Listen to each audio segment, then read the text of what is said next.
Mr. Hussey. Thank you, Mr. Speaker, and I declare an interest in this debate as a member of the Policing Board. My colleague and Ulster Unionist Justice spokesperson Tom Elliott has set out the background to the creation of the National Crime Agency, including the current legislative processes and the very important powers which the NCA would have, as well as the current position of some in this House. I will focus on three issues. Firstly, the relationship which the PSNI enjoys with the current UK Crime Agency. Secondly, how important those powers have been in tackling crime in Northern Ireland. And thirdly, the potential costs should a resolution not be forthcoming. Mr. Speaker, the PSNI and the Serious Organised Crime Agency, which is the current UK-wide organisation dealing with serious crime, have an excellent relationship, and I am aware first-hand of that through the Policing Board. SOCA has a duty of care to the whole of the United Kingdom. They work closely with the PSNI and have an enforcement team as part of their overall deployment here. SOCA also sits as a full member of the Organised Crime Task Force, which is chaired by the Justice Minister, and brings together government, law enforcement and a range of agencies together to set priorities for tackling organised crime in Northern Ireland. These working relationships and the level of engagement which has been evident previously must be maintained. The stance of some in this House will undo much of the good work and lead to a gap in the provision of policing services, which I will deal with later. Moving on, Mr. Speaker, the results this partnership approach has produced so far should not be underestimated, and that is why the powers of SOCA and now the NCA are so important. For example, the latest statistics show that in total there have been 73 victims of human trafficking rescued by the PSNI since 2009. The OCTF annual report and threat assessment highlights that 30 fuel laundering plants were dismantled and 863,000 litres of illegal fuel was also seized. As well as this, the Minister has been able to distribute £800,000 recovered from criminal assets to communities and to community projects across Northern Ireland in an attempt to reduce crime and the fear of crime. Tomorrow, the Assembly will deal with internet safety for children. That is an example of an area which will suffer if Sinn Féin and the SDLP have their way.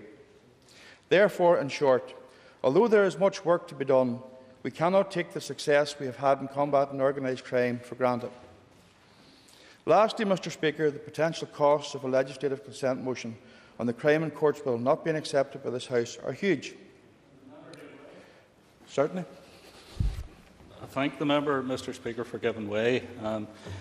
This is, according to the opposition benches here, all about accountability. And I would ask the member if he could maybe outline the differences between SOCA and the National Crime Agency, which is proposed on the statute books.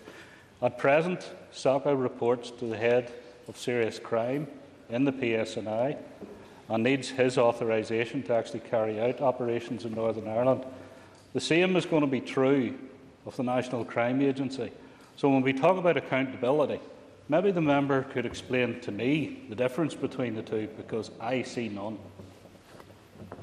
I thank the member. Members not a minute on this time. I thank the member for the comments that he has made. You and I are both reading the same sheet. You and I both understand it, but it seems to me that some people don't have that level of intelligence that they can understand it. There is, of course, a public safety and confidence aspect to all of this. Do we really want Northern Ireland being seen as a place which is soft in crime and lacking in powers to deal with crime? And I certainly do not. It will also be virtually impossible to improve on the results I have outlined.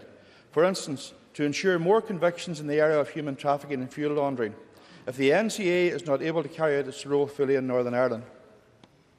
As well as this, and I note that the Justice Minister has alluded to this in the press, it may result in Northern Ireland having an inferior response to organised crime than in the rest of the UK. This is totally unacceptable and an avoidable situation which the SDLP and Sinn Féin are bringing on the public. Mr. Speaker, there will also be a very real issue of clarity, as the NCA has a range of reserved and devolved powers. Should it be brought into force on a basis of being semi-operational in Northern Ireland, which is what looks likely, it will lead to confusion and, quite frankly, an utter shambles in terms of countering serious and organised crime. Lastly, there will also be a financial cost, and perhaps the Minister will deal with this issue in more detail. If this situation remains unresolved, there will be a vacuum in terms of the workload in tackling crime which the PSNI will have to attempt to fill. That comes at a cost.